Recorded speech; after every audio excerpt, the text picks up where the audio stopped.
안녕하세요. 난 괜찮아의 최도훈입니다. 지난 수업에 이어서 설명을 좀 더 드리려고 지난 시간에 끝났던 PPT 화면에서 이렇게 시작을 해요.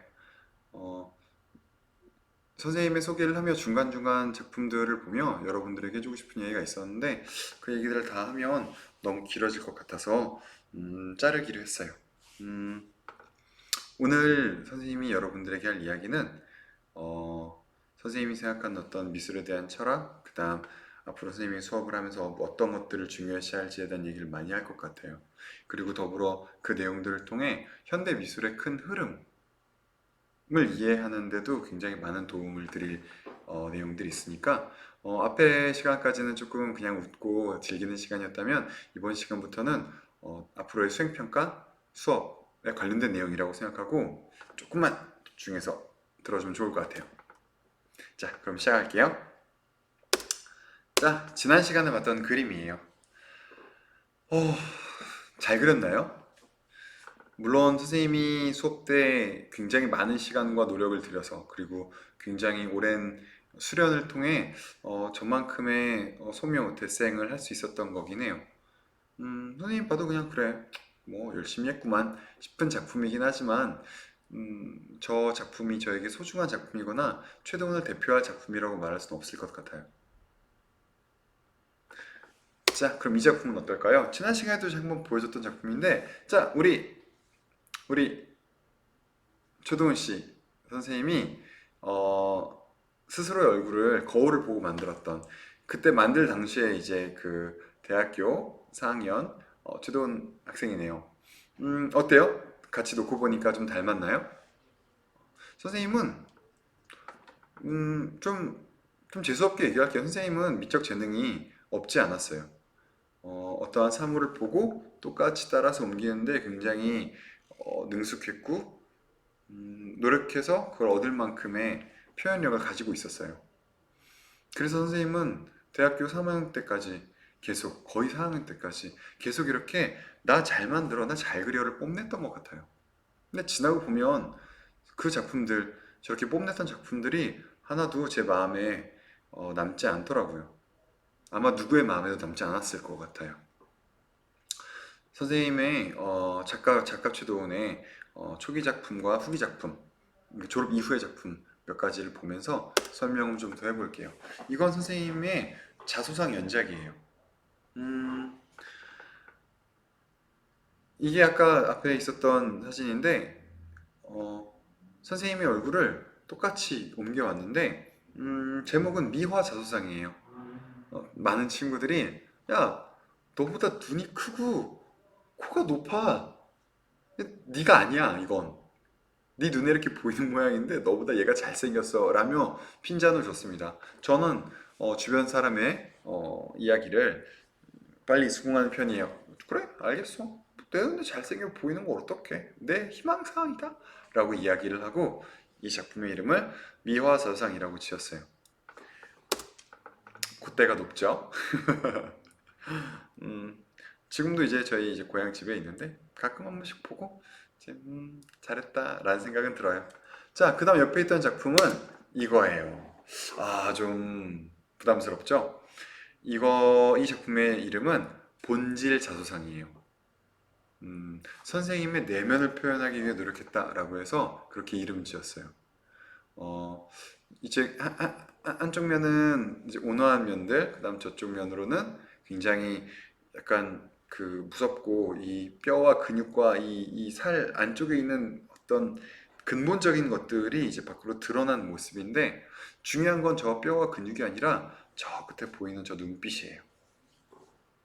선생님은 굉장히 착하고 예의 바르고 사람들에게 친절하기 위해 노력하지만 선생님은 스스로에 대해서 잘 알고 있어요. 선생님은 이기적인 면이 있고 가끔 나쁜 마음도 먹고 음, 인간이 갖는 굉장히 본질적인 어떤 사악한 마음들을 생각보다 많이 가지고 있다는 걸 느꼈어요.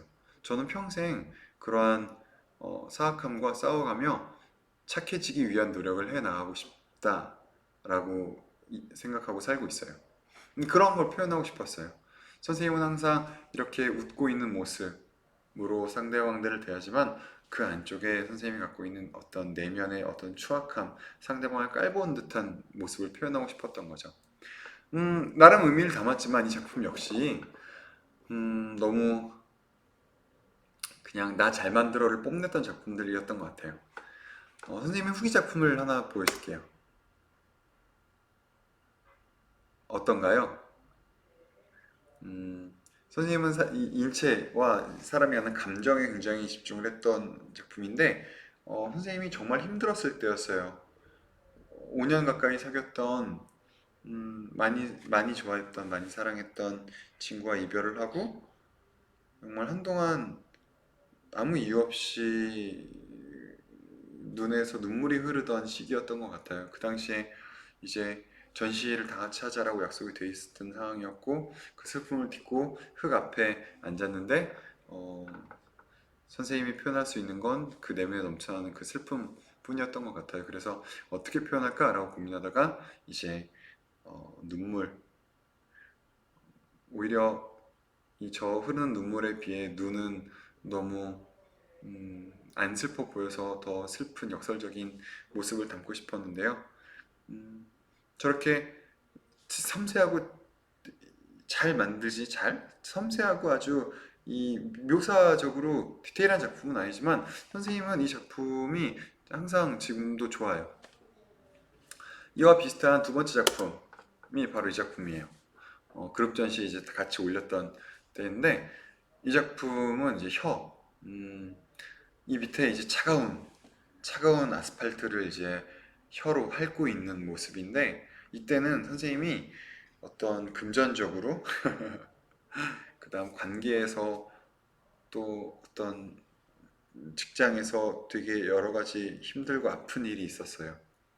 선생님이 어떻게 노력해도 선생님이 어떻게 할 수 없는 어떤 불가항력적인 어려움 속에서 아, 세상은 세상은 이렇게 힘들고 쉽지 않은 거구나 라고 느꼈을 때 어떤 세상의 쓴맛, 세상의 차가운 이면 정말 아스팔트를 혓바닥으로 핥고 있는 듯한 그런 처참함을 느껴서 만든 작품이었어요. 이 작품 역시 선생님이 굉장히 좋아해요. 어, 선생님은 이렇게 어떤 똑같이 작품을 만드는 게 아니라 선생님의 생각, 작가의 생각과 어떤 감정을 누군가에게 전달하는 작품이 좋은 작품이라고 생각을 하는 거죠. 선생님, 아까 잘 만든 작품 똑같이 만든 것도 의미가 있는 것 같아요. 그냥 이런 어떤 단순화하거나 이런 것들은 그냥 선생님의 취향이 아닐까요? 라고 이야기를 한다면, 선생님만의 생각이 아닌 세계적인 흐름이라는 얘기를 지금부터 해드리려고요. 자, 모두가 알고 있는 작품이죠. 모나리자입니다. 모나리자, 여러분, 좋아하시나요?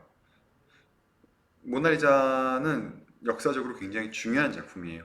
이 미술사, 서양 미술사의 아버지. 사실 서양 미술사라 쓰고 세계 미술사라고 읽어야 해요. 왜냐하면 서양 미술사는 전 세계 회화의 이 어떤 시작점에서 문화예술을 선도했기 때문에 서양 미술사 이코를 세계 미술사라고 봐도 좋아요.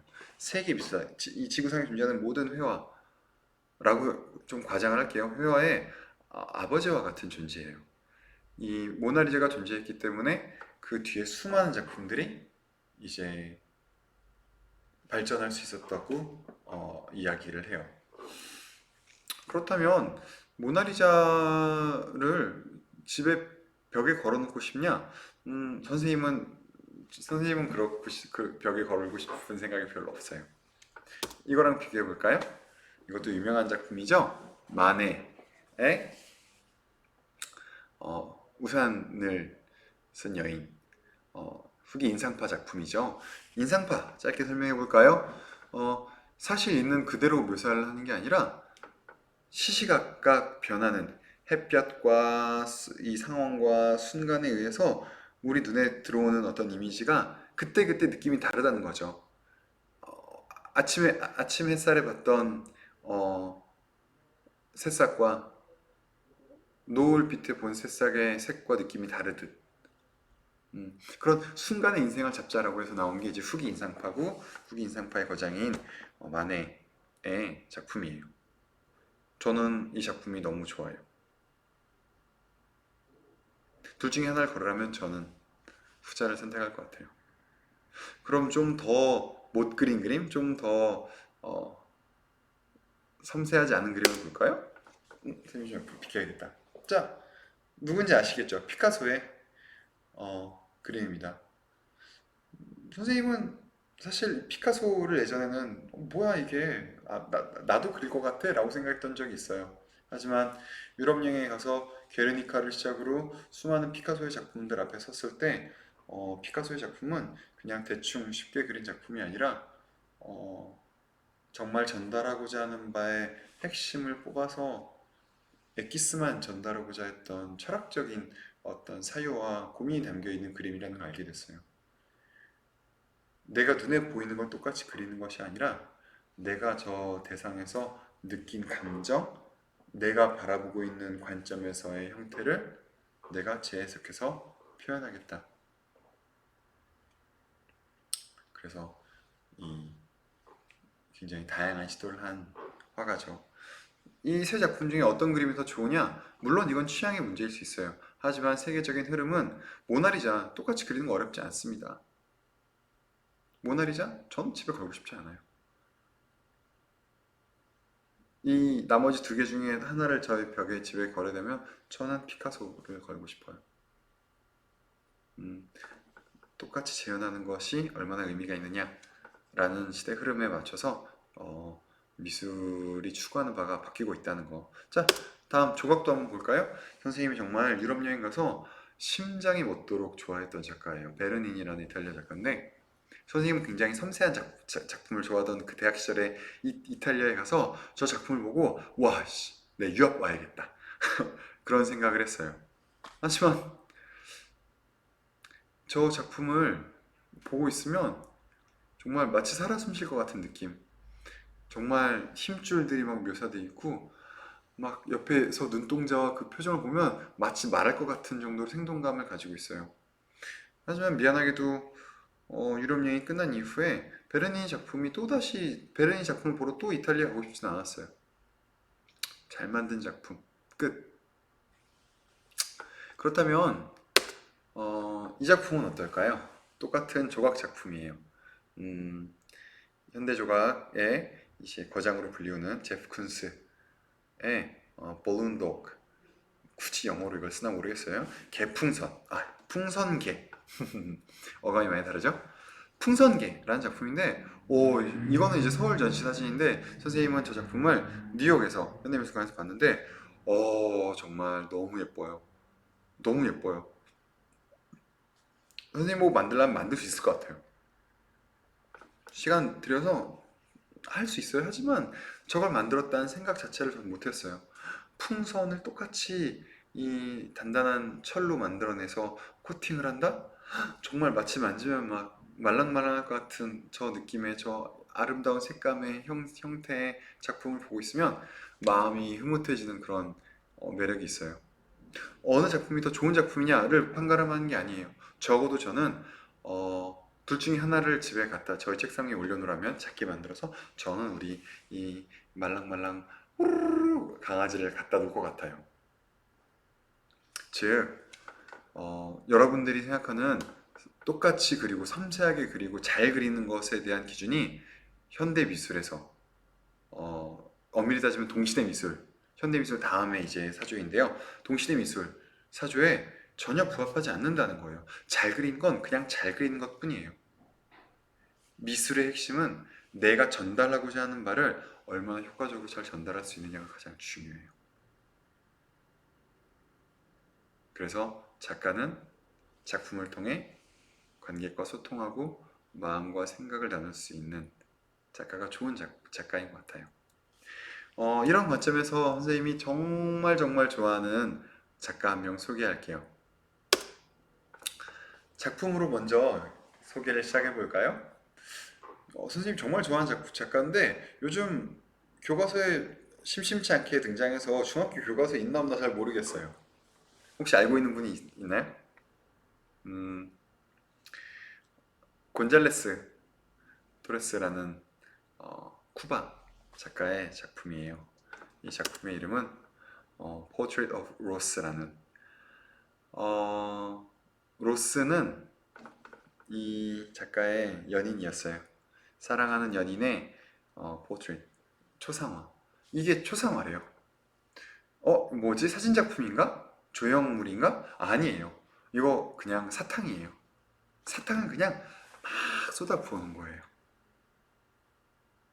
저게 무슨 작품이냐고요? 작가의 이야기를 잠깐 들어볼까요?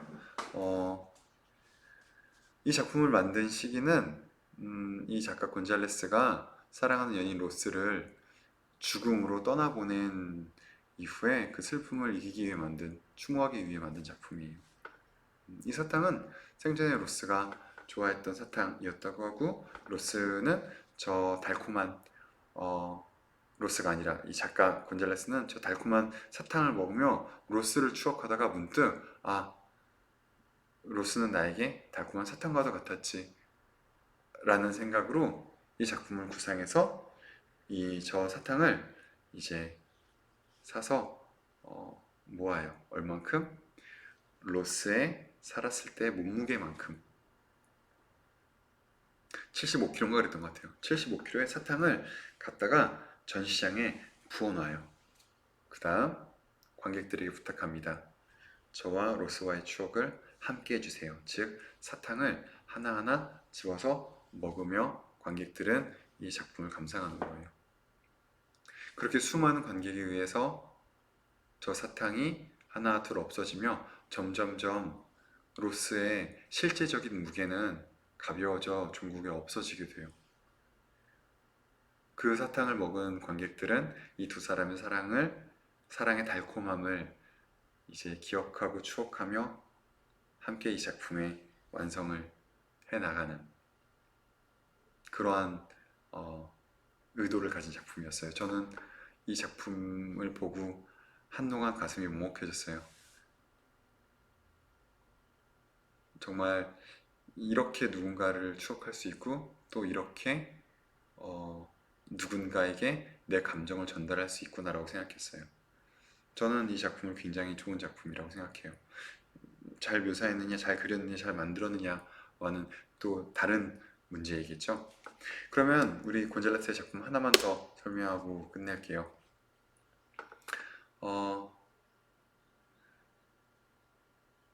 두 개의 시계를 통해서 사랑을 표현했어요.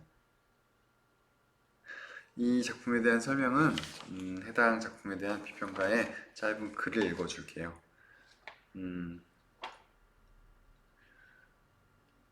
두 개의 시계는 한날 한시에 작동되어 나란히 달릴 것이다.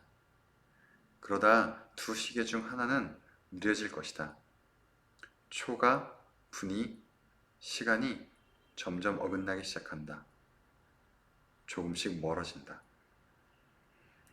고장이 날 수도 있으며 어쩌면 멈출지도 모른다. 남은 한 시계는 자신의 시간을 채우고 수명을 다한다. 아주 운이 좋다면 두 시계가 함께 마라톤을 마치고 동시에 휴식을 취할 수도 있다. 그렇게 두 시계 모두 멈출 것이다. 저 두 개의 시계 중 하나는 나의 시간인 거고 또 하나는 내가 사랑하는 연인 로스의 시간인 거예요. 이 두 시계는 전시의 시작과 함께 동일한 시간, 동일한 시점에 같은 건전지를 넣어서 시작을 하는데 기계적 오류 혹은 고장, 다양한 이유로 이 두 개의 시간은 한없이 똑같이 가는 게 아니라 옆에 보이는 것처럼 미묘한 시간의 어긋남을 함께 안고 돌아가다가 언젠가 어느 한 시계가 먼저 멈추는 거예요. 그리고 그 남은 시계는 이 시계 없이 혼자 외롭게 남은 생을 세워가다 멈추겠죠. 두 개의 시계로 두 사람의 삶을 이렇게 표현한다는 것도 미안해요. 선생님 너무 혼자 취해 있는 것 같아요. 선생님은 이런 작품들이 너무 좋아요. 즉 오늘의 키워드는 창의력입니다. 조악하네요. 선생님의 창의력은. 선생님은 창의력을 중요하게 생각합니다. 여러분들의 설문조사를 선생님이 다 확인했거든요. 그 내용은 다음 과제 제출 때 설명해 드릴 건데, 많은 학생들이 막 자꾸 막 뭔가 창의적인 거를 요구해서 너무 힘들어요 라고 이야기를 하는데, 진짜 미안해요. 선생님은 여러분들에게 창의력을 요구할 거예요. 음, 하지만 이 창의력을 요구한다는 게 마치 여러분들이 생각하기에 막 어렵고 새롭고 뭔가 막 이런 것들을 만들어내야 될 것 같은데, 선생님이 여러분들에게 오늘 설명하고 싶은 창의력은 그것과 달라요. 저 사탕을 쌓아놓는 것이 뭔가 엄청난 아이디어이긴 한데, 엄청난 뭔가 막 아무도 절대 따라하지 못할 아이디어가 아니라 그냥 너무 사랑하는 연인으로서 사탕을 연결한 아이디어였던 것 뿐이에요. 지극히 이 곤잘레스 작가가 생각할 수 있는 범위 내에서 탄생한 이야기라는 거죠. 전 여러분에게 창의력에 대한, 창의성에 대한 새로운 관점을 이야기해 줄 거예요. 그 관점을 얘기하기 위해 굉장히 좋은 예시가 있죠. 바로 미스터 봉, 우리의 봉준호 감독입니다. 얼마 전에 전 세계 영화계를 발칵 뒤집어 놓으며 전 세계의 시상식을 다 휩쓴 어, 기생충이라는 영화, 정말 그 기생충이라는 영화는 굉장히 한국적인 영화인데도 불구하고 전 세계가 매료되었어요. 기생충 얘기를 저에게 하라고 하면 10분은 더 할 수 있는데 안 할게요. 자, 이, 이 아시아 변방이에요. 우리는 변방에 있는 이 기생충, 정말 한국적인 작품이 전 세계에게 사랑받자 사람들이 도대체 이건 도대체 어떻게 이렇게 된 겁니까? 이 봉준호 감독은 시상식에서 이렇게 이야기합니다. 가장 개인적인 것이 가장 창의적인 것이다. 물론 이 이야기는 봉준호 감독의 이야기는 아니에요. 이 이야기는 봉준호 감독이 가장 존경했던 영화 감독의 책에서 읽은 내용인데, 그 감독에게 영광을 돌리며 인용한 것 뿐이지만 이 이야기도 짧게 안 할게요. 다시 돌아와서 가장 개인적인 것이 가장 창의적인 것이다. 무슨 얘기일까요? 즉, 창의적이라는 건 보물과 같이 어딘가에 숨겨져 있는 뭔가 굉장한 것, 뭔가 대단한 것, 모두가 추구해야 할 어떤 유일한 가치가 아니라 각자의 마음속, 여러분들 마음속, 여러분들 생각 속에 있는 각자의 생각과 각자의 아이디어가 서로 다른 모든 서로에게 창의력으로 다가올 수 있다는 얘기예요. 즉, 가장 창의적이기 위해서는 내 이야기를 하는 것이 중요하다는 얘기예요. 나의 이야기, 나의 감정, 나의 생각, 가장 나다운 것. 왜냐하면 여러분 한 명 한 명은 이 지구상에 오직 한 명 존재할 뿐이거든요. 여러분들이 생각하는 것을 그 누구도 생각하지 못하거든요. 그러니 여러분들은 누군가를 따라하려고 하시거나 누군가를 흉내내려고 하거나 누군가와 똑같은 머리, 똑같은 패션을 하려고 노력하기보다 여러분들에게 어울리는 여러분들만의 색채를 갖기를 원해요. 전 그것이 저의 1년간 수업 중에 추구할 창의성의 정의라고 이야기를 해주고 싶어요. 여러분들이 창의적이기 위해서 하는 노력들이 어렵지 않았으면 좋겠어요. 제가 옆에서 많이 도와드릴게요. 표현이 좀 부족한 부분들은 저는 전혀 개의치 않습니다. 즐겁게 선생님과 함께 다양한 생각을 했으면 좋겠어요. 자, 선생님 수업의 키워드 창의성 얘기했고요. 다음 마지막으로 여러분들에게 주고 싶은 게 있어요. 그게 뭐냐면 백장미예요. 왜 갑자기 백장미를 가지고 왔을까요? 혹시 여러분 백장미의 꽃말을 아나요? 백장미의 꽃말은 존중이라고 합니다.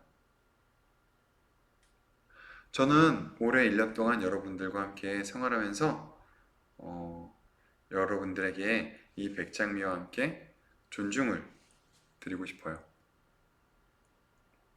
선생님은 인간관계에 있어서 가장 중요한 존중이라고 생각을 하거든요. 교실에서 여러분들에게 여러분, 제가 교사이니 저를 존중하세요라고 이야기하고 싶지 않아요.